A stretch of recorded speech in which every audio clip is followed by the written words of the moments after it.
네, 지금 불장입니다. 강남 3구 분위기 정말 뜨거운데요. 자금 조달 계획서 작성하는 거나 한국부동산원 소명 요구에 저한테 도움 요청하시는 분들 많으세요. 어쩌면 2021년 그리고 22년 폭등장을 다시 보는 느낌이 들기도 합니다. 오늘은 핵심지 아파트는 계속 갈 거다. 그리고 앞으로 더 갈 거라는 얘기를 양도세 관점에서 풀어볼게요. 제 전문 영역이요. 부동산 세금이에요. 저는 사실 원래 상승론자는 아니었거든요. 근데 부동산 세금을 깊이 다룰수록 반포는 더 가겠구나, 압구정도 더 가겠구나, 그래서 강남 3구 핵심지는 갭이 더 커지겠구나 확신이 들고요. 그래서 다른 아파트들도 따라오를 거라는 생각이 들어요. 왜냐하면 바로 장기 보유 특별 공제 때문인데요. 이 좋은 걸 모르시면 양도세에 대해선 절반도 모르는 것과 다름없습니다. 그럼 오늘도 구독자님들의 절세를 응원하는 알찬 정보로 텍스쇼 시작해 보겠습니다. 이미 아파트 평당 2억 원 시대가 열렸어요. 한 평에 2억 원입니다. 좀 충격적이죠? 한 평이면 3.3제곱미터인데요. 성인 2명이 이렇게 직각으로 누웠을 때 만들어지는 네모 크기가 한 평이에요. 근데 실은 아파트 전용 면적도 아니고 공급 면적 기준이니까 더 작은 크기겠죠. 근데 그게 2억 원이라는 겁니다. 반포 원베일리가 9평은 국민평균 규모의 줄임말이죠. 9평이 2억 원을 찍은 지 좀 됐고요. 반포가 날아가면서 강남 3구뿐만 아니라 강남 위쪽에 마용성 같은 지역에도 신고가가 계속 나오고 있어요. 근데 또 어떤 분들에겐 별세상 얘기처럼 들릴 수 있습니다. 우리나라에 2억 원도 안 되는 아파트가 사실 많잖아요. 1억짜리 아파트도 널려 있죠. 이 정도면 양극화가 아니라 초양극화라고 할 만한데요. 아파트 가격이 이렇게 벌어진 데는 여러 이유가 있습니다. 전 세계적인 현상이기도 하고요. 그런데 저는 부동산 정책 그리고 양도세가 거기 한몫한다고 보고 있어요. 그리고 슬프게도 그로 인해서 차이가 더 벌어질 거란 생각이 듭니다. 그러니까 평당 2억 원은 신호탄에 불과하고요. 앞으로 평당 2억 5천, 3억 원 시대도 곧 올 거라고 보고 있어요. 최근 원베일리를 50억씩 주고, 그러니까 평당 2억 원에 사는 분들은 앞으로 3억 원은 갈 거다 이렇게 보는 것 같고요. 이 전문가들과 얘기를 나눠봐도 현재 기준에서 압구정 현대 같은 아파트가 원베일리처럼 됐다고 하면 이미 평당 3억 원을 찍었을 거라고 보는 분들도 있습니다. 근데 이게 왜 양도세 때문이냐? 핵심지 아파트가 지금 폭주하고 있는데 무슨 양도세 탓을 하고 있냐 이렇게 반문하실 수 있는데요. 지금 주택과 관련한 세법상 모든 혜택, 양도세 관련한 모든 특례가 1주택에만 집중되어 있기 때문에 그렇습니다. 현대세법이 오직 주택 한 채만 모든 특례를 누리게 설계가 되어 있거든요. 그래서 정말 똘똘한 아파트 한 채만 가져가는 트렌드가 굳어지고 있다는 이야기를 드리는 거예요. 아닐 텐데 1세대 1주택 비과세는 12억까지만 비과세가 되는 거고 12억이 넘는 부분은 과세가 돼서 고가주택들은 세금을 많이 내야 한다던데 그럼 양도세가 당연히 많이 나오는 거 아니에요? 하실 수 있어요. 그런데요. 1주택 비과세를 반만 알아서 그렇습니다. 초고가 아파트 절세의 핵심은요. 장기 불 특별 공제라는 걸 모르시는 거죠. 12억까지 비과세가 아니라요. 오늘 그걸 알려드리는데요. 일단 줄여서 장특이라고 부릅니다. 그리고 저는 개인적으로 장특 매직이라고 불러요. 네, 그럼 장특의 개념부터 짚어볼게요. 장기 보유 특별공제는 말 그대로 해당 자산을 오래 갖고 있으면 양도세를 공제해 주는 거예요. 3년 이상 보유한 자산이 대상인데요. 아파트뿐만 아니라 상가 건물이나 토지도 적용 대상입니다. 그러니까 부동산 자산은 되게 오래 갖고 있으니까 그걸 고려해 주는 건데요. 1년에 기본 2%씩 적용이 돼요. 그리고 3년 초과해야 받을 수 있으니까 3년 곱하기 2% 하면 6%부터 적용이 되는 거죠. 장특의 논리는 그래요. 물가가 계속 오르잖아요. 작년 기준으로는 2.4%고요. 2023년은 3.6% 정도 물가 상승률이 있었는데요. 조금 어려운 말로 결집 효과라는 말을 쓰는데요. 개인의 소득세는 1년 단위로 내죠. 그런데 양도세는 부동산을 사서 팔 때까지 수년간의 양도 차익에 대해서 한꺼번에 세율을 매깁니다. 매년 물가가 오르잖아요. 근데 한 방에 누진세율을 계산하니까 그래서 최소한 연간 물가 상승률만큼은 빼줄게요. 이게 장특입니다. 그런데요, 50년을 가져갔다. 그러면 50년 곱하기 2%에서 100%다 깎아주냐? 그건 아니고요. 최대 할인율은 30%입니다. 정리를 하면요, 3년 이상 보유한 부동산 자산은 연간 2%씩 양도세를 깎아준다. 물가 상승분을 차감해주는 개념이다. 이렇게 생각하시면 되는데요.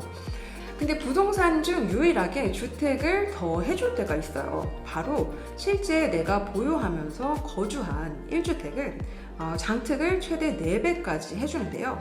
그 말은 원래 1년에 2%씩 깎아주는데 실제 거주까지 하셨으면 8%나 깎아준다는 겁니다. 이게 최대 10년까지 적용이 되는데요. 그럼 양도세를 80%나 깎아준다는 거잖아요.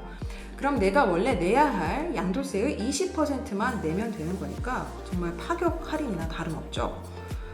다만 이건요, 1주택에 실제 거주할 때만 적용받을 수 있는 특례예요. 장기보유 공제표를 보여드리면요, 일단 표 1이라고 하는 것, 이게 일반 장기보유 특별공제를 보여주는 표인데요. 보유기간 3년부터 연간 2%씩 최대 15년, 그리고 30%를 적용받는다. 그리고 표 2라고 부르는 오른쪽이 실거주를 한 1주택 비과세일 때 적용받는 특별한 장특입니다. 두 번째 표를 보면요, 보유와 거주로 나눠져 있죠. 이건 보유기간 3년은 당연히 넘어야 적용이 시작이 되는 거고, 그 중에 실거주를 2년 이상 한 1주택에만 적용해주는 특별한 세율이에요.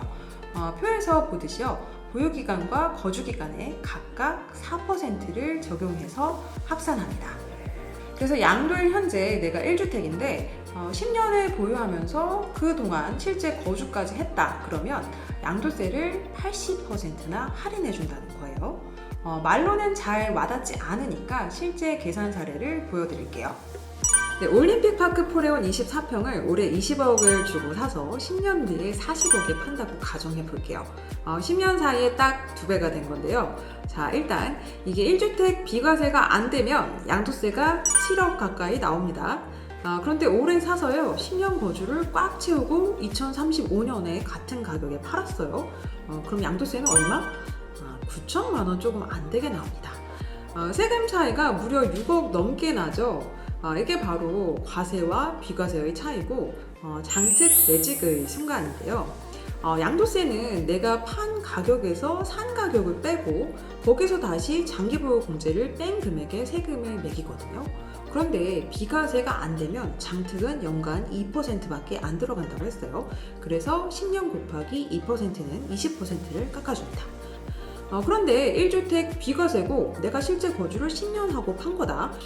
그러면 연간 장특은요, 보유기간 10년 곱하기 4% 더하기 거주기간 10년 곱하기 4%로 최대치인 80%를 할인해줘서 이런 결과가 나오는 겁니다. 생각해보세요.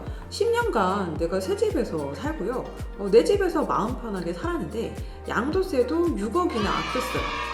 이건 사실 1년에 6천만 원씩 저축한 거나 다름이 없죠. 1년에 이 정도 버는 분들은 많아도 이 정도를 저축하는 건 쉬운 게 아니거든요. 더 비싼 아파트를 사례로 볼게요.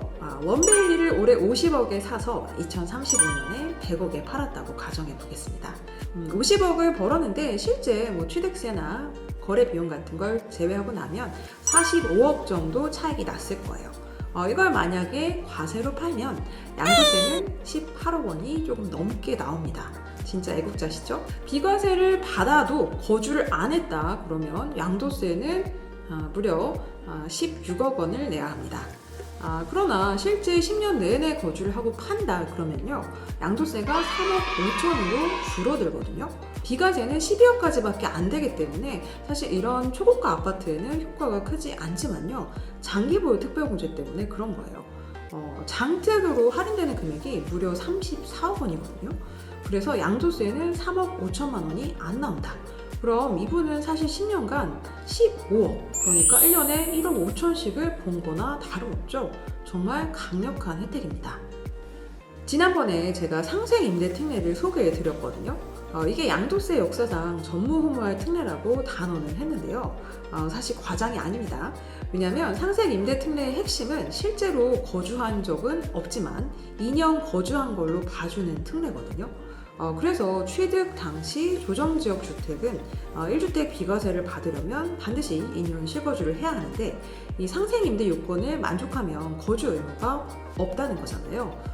이때 그래서 비과세가 되는 것뿐만 아니라 1+1으로 바로 장특까지 따라간다고 했어요.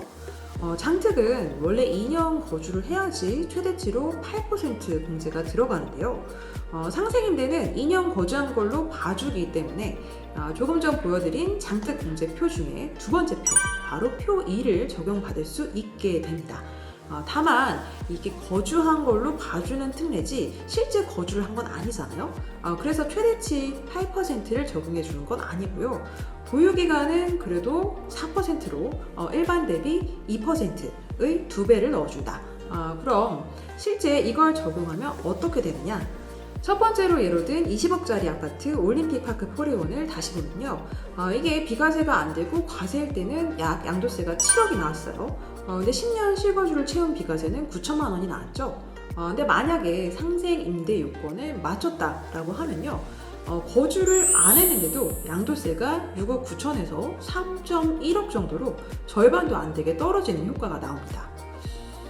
상생 임대 요건이 상당히 간단하거든요. 이 두 가지만 지키면 되는데 양도세 절세 효과가 정말 어마어마하죠. 근데 더 놀라운 것은 뭐다? 우리나라에서 가장 비싼 원벨리나 압구정 현대 아파트 같은 아파트들도요 상생 임대 특례가 된다는 거예요. 그래서 사실상 갭 투자로 비과세도 받고 장특도 2배나 챙겨받는 특례를 누릴 수 있다. 그래서 실제 다시 계산 예를 보면요. 원벨리 같은 경우 원래 과세로 팔면 양도세가 18억이 나오지만 상생임대는 12억이 안 되게 나옵니다. 그래도 물론 높은 세금이긴 하지만 6억이나 세금이 줄어드는 효과가 있다는 거예요. 어떻게 보셨을까요? 비싼 집일수록 자기가 오래 갖고 있고 또 실거주까지 하면 이 장특 효과 때문에 양도세 부담이 크지 않구나 싶죠? 역시 좋은 자산을 갖고 이 실거주 편의까지 누리면서 기다림의 미학을 발휘하시면 세금 부담도 없고 자산이 불어나겠구나 새삼 느낌이 오실 거예요. 근데 이게 딱 한 채만 혹은 일시적 2주택자에게만 해당되는 얘기예요. 그러니까 다들 결국 핵심지 한 채를 위해서 다 같이 달려가고 있다는 겁니다. 이런 파격적인 혜택은요 딱 한 채에만 누릴 수 있으니까요. 지난 상승장에서 그래서 개수 늘린 분들과 그냥 똘똘한 한 채로 가신 분들의 자산 차이가 엄청나게 벌어졌습니다. 저는 사실 개인적으로는요 다주택자 규제를 조금 풀어줘야 한다고 봐요. 근데 그렇게 생각 안 하시는 분들이 사실 더 많아요. 그런데 지금은요 1주택자에게만 모든 양도세 특례가 집중되어 있어요. 반대로 다주택자는요 혜택은커녕 거의 징벌적 세금을 막고 있으니까요. 사실 이게 오히려 핵심지 아파트 값을 부채질하고 있다는 느낌이 듭니다. 지금대로 가면요 반포, 압구정 이런 최상급지는 계속 날아갈 거고요. 올해 2월에 토지거래 허가구역 깜짝 해제되고 잠실도 막 지금 폭주하고 있잖아요. 이러면 다른 지역들이 갭매혹이 들어갑니다. 강남 3구 다음이라고 흔히 얘기하는 마용성, 마포, 용산, 성동구죠. 이런 곳들도 따라오르고요. 그 다음에 동작구, 여의도 이런 데 같이 가고요. 그러다 보면 뭐 노도강 같은 강 북쪽 이런 곳들도 어느 정도 갈 수밖에 없는 거예요. 매수 대기자들은 계속 조급해지고요.